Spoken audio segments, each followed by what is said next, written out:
এখন পাঠ করছি রবীন্দ্রনাথ ঠাকুরের বিচিত্র প্রবন্ধের অন্তর্গত বসন্ত যাপন। এই মাঠের পাড়ে শালবনের নূতন কচি পাতার মধ্য দিয়া বসন্তের হাওয়া দিয়াছে। অভিব্যক্তির ইতিহাসে মানুষের একটা অংশ তো গাছপালার সঙ্গে জড়ানো আছে। কোনো এক সময়ে আমরা যে শাখামৃগ ছিলাম, আমাদের প্রকৃতিতে তাহার যথেষ্ট পরিচয় পাওয়া যায়। কিন্তু তাহারও অনেক আগে কোনো এক আদি যুগে আমরা নিশ্চয়ই সাক্ষী ছিলাম। তাহা কি ভুলিতে পারিয়াছি? সেই আদিকালের জনহীন মধ্যাহ্নে আমাদের ডালপালার মধ্যে বসন্তের বাতাস কাহাকেও কোনো খবর না দিয়া যখন হঠাৎ হু হু করিয়া আসিয়া পড়িত, তখন কি আমরা প্রবন্ধ লিখিয়াছি না দেশের উপকার করিতে বাহির হইয়াছি? তখন আমরা সমস্ত দিন খাড়া দাঁড়াইয়া মূঢ়ের মতো কাঁপিয়াছি। আমাদের সর্বাঙ্গ ঝরঝর মর্মর করিয়া পাগলের মতো গান গাহিয়াছে। আমাদের শিকড় হইতে আরম্ভ করিয়া প্রশাখাগুলির কচি ডগা পর্যন্ত রসপ্রবাহে ভিতরে ভিতরে চঞ্চল হইয়া উঠিয়াছে। সেই আদিকালের ফাল্গুন চৈত্র এমনিতর রসে ভরা আলস্যে এবং অর্থহীন প্রলাপেই কাটিয়া যাইত। সেজন্য কাহারও কাছে কোনো জবাবদিহি ছিল না। যদি বলো অনুতাপের দিন তাহার পরে আসিত, বৈশাখ জ্যৈষ্ঠের খরা চুপ করিয়া মাথা পাতিয়া লইতে হইত, সে কথা মানি। যেদিনকার যাহা সেদিনকার তাহা এমনি করিয়াই গ্রহণ করিতে হয়। রসের দিনে ভোগ, দাহের দিনে ধৈর্য যদি সহজে আশ্রয় করা যায়, তবে সান্ত্বনার বর্ষাধারা যখন 10 দিক পূর্ণ করিয়া ঝরিতে আরম্ভ করে, তখন তাহা মজ্জায় মজ্জায় পুরাপুরি টানিয়া লইবার সামর্থ্য থাকে।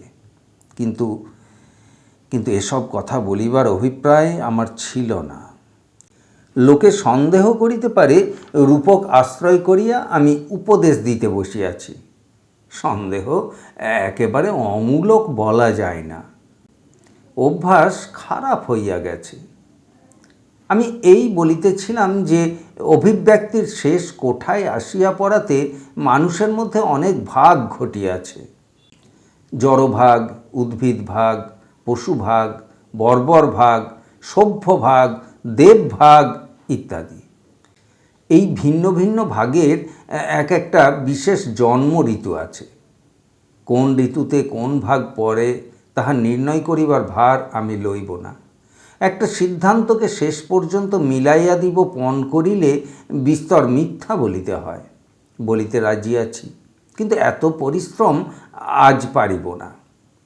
আজ পড়িয়া পড়িয়া সম্মুখে চাহিয়া চাহিয়া যেটুকু সহজে মনে আসিতেছে সেইটুকুই লিখিতে বসিয়াছি।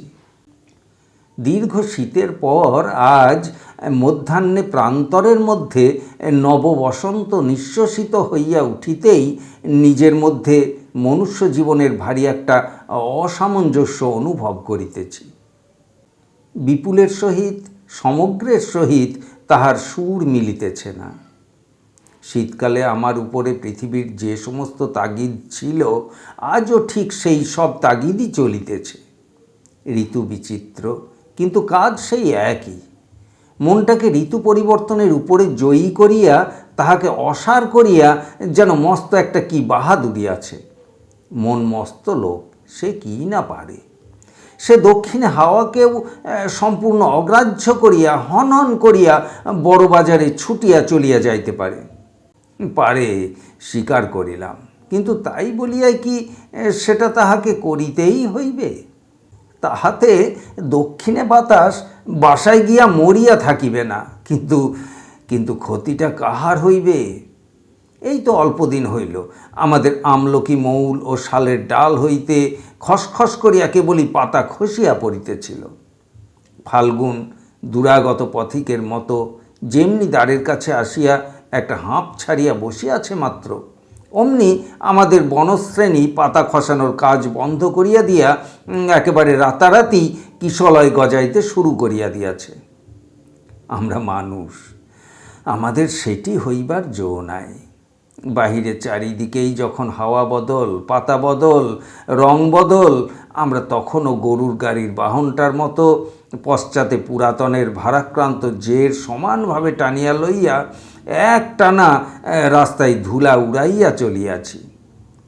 বাহক তখনও যে লরি লইয়া পাঁজরে ঠেলিতেছিল, এখনও সেই লরি। হাতের কাছে পঞ্জিকা নাই। অনুমানে বোধ হইতেছে আজ ফাল্গুনের প্রায় 15ই কি 16ই হইবে। বসন্ত লক্ষ্মী আজ ষোড়শী কিশোরী। কিন্তু তবু আজও হপ্তায় হপ্তায় খবরের কাগজ বাহির হইতেছে। পড়িয়া দেখি আমাদের কর্তৃপক্ষ আমাদের হিতের জন্য আইন তৈরি করিতে সমানই ব্যস্ত এবং অপরপক্ষ তাহারই তন্ন তন্ন বিচারে প্রবৃত্ত। বিশ্বজগতে এইগুলাই যে সর্বোচ্চ ব্যাপার নয়, বড়লাট ছোটলাট সম্পাদক ও সহকারী সম্পাদকের উৎকট ব্যস্ততাকে কিছুমাত্র গণ্য না করিয়া দক্ষিণ সমুদ্রের তরঙ্গোৎসব সভা হইতে প্রতি বৎসরের সেই চিরন্তন বার্তাবহ নবজীবনের আনন্দ সমাচার লইয়া ধরাতলে অক্ষয় প্রাণের আশ্বাস নূতন করিয়া প্রচার করিতে বাহির হয়, এটা মানুষের পক্ষে কম কথা নয়। কিন্তু এসব কথা ভাবিবার জন্য আমাদের ছুটি নাই। সেকালে আমাদের মেঘ ডাকিলে অনধ্যায় ছিল। বর্ষার সময় প্রবাসীরা বাড়ি ফিরিয়া আসিতেন।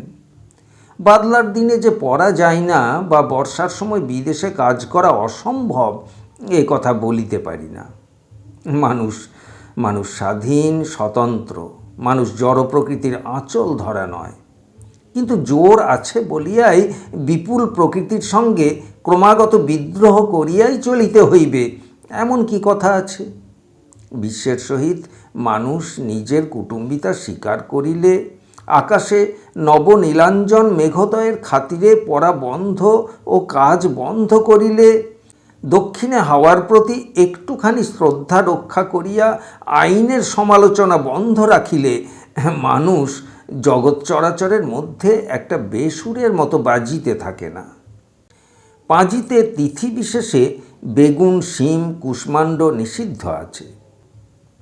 আরও কতকগুলি নিষেধ থাকা দরকার।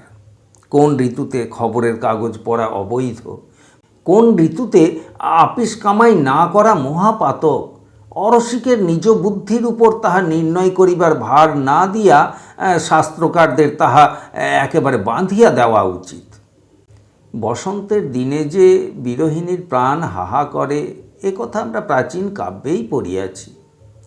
এখন এ কথা লিখিতে আমাদের সংকোচ বোধ হয়, পাছে লোকে হাসে। প্রকৃতির সঙ্গে আমাদের মনের সম্পর্ক আমরা এমনি করিয়াই ছেদন করিয়াছি। বসন্তে সমস্ত বনে উপবনে ফুল ফুটিবার সময় উপস্থিত হয়। তখন তাহাদের প্রাণের অজস্রতা, বিকাশের উৎসব। তখন আত্মদানের উচ্ছ্বাসে তরুলতা পাগল হইয়া উঠে। তখন তাহাদের হিসাবের বোধ মাত্র থাকে না। যেখানে দুটো ফল ধরিবে, সেখানে 25টা মুকুল ধরাইয়া বসে। মানুষই কি কেবল এই অজস্রতার স্রোত রোধ করিবে? সে আপনাকে ফুটাইবে না, ফলাইবে না, দান করিতে চাহিবে না। কেবলই কি ঘর নিকাইবে, বাসন মাজিবে ও যাহাদের সে বালাই নাই, তাহারা বেলা 4টে পর্যন্ত পশমের গলাবন্ধ বুনিবে। আমরা কি এতই একান্ত মানুষ? আমরা কি বসন্তের নিগূঢ় রসসঞ্চার বিকশিত তরুলতা পুষ্প পল্লবের কেহই নই? তাহারা যে আমাদের ঘরের আঙিনাকে ছায়ায় ঢাকিয়া, গন্ধে ভরিয়া, বাহু দিয়া ঘেরিয়া দাঁড়াইয়া আছে, তাহারা কি আমাদের এতই পর যে তাহারা যখন ফুলে ফুটিয়া উঠিবে, আমরা তখন চাপকান পরিয়া আপিসে যাইব? কোনো অনির্বচনীয় বেদনায় আমাদের হৃৎপিণ্ড তরুপল্লবের মতো কাঁপিয়া উঠিবে না? আমি তো আজ গাছপালার সঙ্গে বহু প্রাচীনকালের আত্মীয়তার স্বীকার করিব। ব্যস্ত হইয়া কাজ করিয়া বেড়ানোই যে জীবনের অদ্বিতীয় সার্থকতা, এ কথা আজ আমি কিছুতেই মানিব না। আজ আমাদের সেই যুগান্তরের বড় দিদি বনলক্ষ্মীর ঘরে ভাইফোঁটার নিমন্ত্রণ। সেখানে আজ তরুলতার সঙ্গে নিতান্ত ঘরের লোকের মতো মিশিতে হইবে। আজ ছায়ায় পড়িয়া সমস্ত দিন কাটিবে। মাটিকে আজ দুই হাত ছড়াইয়া আঁকড়াইয়া ধরিতে হইবে। বসন্তের হাওয়া যখন বহিবে তখন তাহার আনন্দকে যেন আমার বুকের পাঁজরগুলার মধ্য দিয়া অনায়াসে হু হু করিয়া বহিয়া যাইতে দিই। সেখানে সে যেন এমনতর কোনো ধ্বনি না জাগাইয়া তোলে গাছপালারা যে ভাষা না বোঝে। এমনি করিয়া চৈত্রের শেষ পর্যন্ত মাটি, বাতাস ও আকাশের মধ্যে জীবনটাকে কাঁচা করিয়া সবুজ করিয়া ছড়াইয়া দিব। আলোতে ছায়াতে চুপ করিয়া পড়িয়া থাকিব। কিন্তু হায়, কোনো কাজই বন্ধ হয় নাই। হিসাবের খাতা সমানই খোলা রহিয়াছে। নিয়মের কলের মধ্যে, কর্মের ফাঁদের মধ্যে পড়িয়া গেছি। এখন বসন্ত আসিলেই কি আর গেলেই কি। মনুষ্য সমাজের কাছে আমার সবিনয় নিবেদন এই যে এই অবস্থাটা ঠিক নহে, ইহার সংশোধন দরকার। বিশ্বের সহিত স্বতন্ত্র বলিয়াই যে মানুষের গৌরব তাহা নহে। মানুষের মধ্যে বিশ্বের সকল বৈচিত্র্যই আছে বলিয়া মানুষ বড়। মানুষ জড়ের সহিত জড়, তরুলতার সঙ্গে তরুলতা, মৃগপক্ষীর সঙ্গে মৃগপক্ষী। প্রকৃতি রাজবাড়ির নানা মহলের নানা দরজাই তাহার কাছে খোলা। কিন্তু খোলা থাকিলে কি হইবে? এক এক ঋতুতে এক এক মহল হইতে যখন উৎসবের নিমন্ত্রণ আসে, তখন মানুষ যদি গ্রাহ্য না করিয়া আপন আড়তের গদিতেই পড়িয়া থাকে, তবে এমন বৃহৎ অধিকার সে কেন পাইল? পুরা মানুষ হইতে হইলে তাহাকে সবই হইতে হইবে, এ কথা মনে না করিয়া মানুষ মনুষ্যত্বকে বিশ্ববিদ্রোহের একটা সংকীর্ণ ধ্বজাস্বরূপ খাড়া করিয়া তুলিয়া রাখিয়াছে। কেন সে দম্ভ করিয়া বারবার এই কথা বলিতেছে, আমি জড় নহি, উদ্ভিদ নহি, পশু নহি, আমি মানুষ। আমি কেবল কাজ করি ও সমালোচনা করি, শাসন করি ও বিদ্রোহ করি। কেন সে এ কথা বলে না, আমি সমস্তই, সকলের সঙ্গেই আমার অবারিত যোগ আছে, স্বাতন্ত্র্যের ধ্বজা আমার নহে। হায় রে সমাজদাঁড়ের পাখি, আকাশের নীল আজ বিরহিণীর চোখ দুটির মতো স্বপ্নাবিষ্ট। পাতার সবুজ আজ তরুণীর কপলের মতো নবীন। বসন্তের বাতাস আজ মিলনের আগ্রহের মতো চঞ্চল। তবু তোর পাখা দুটা আজ বন্ধ। তবু তোর পায়ে আজ কর্মের শিকল ঝনঝন করিয়া বাজিতেছে।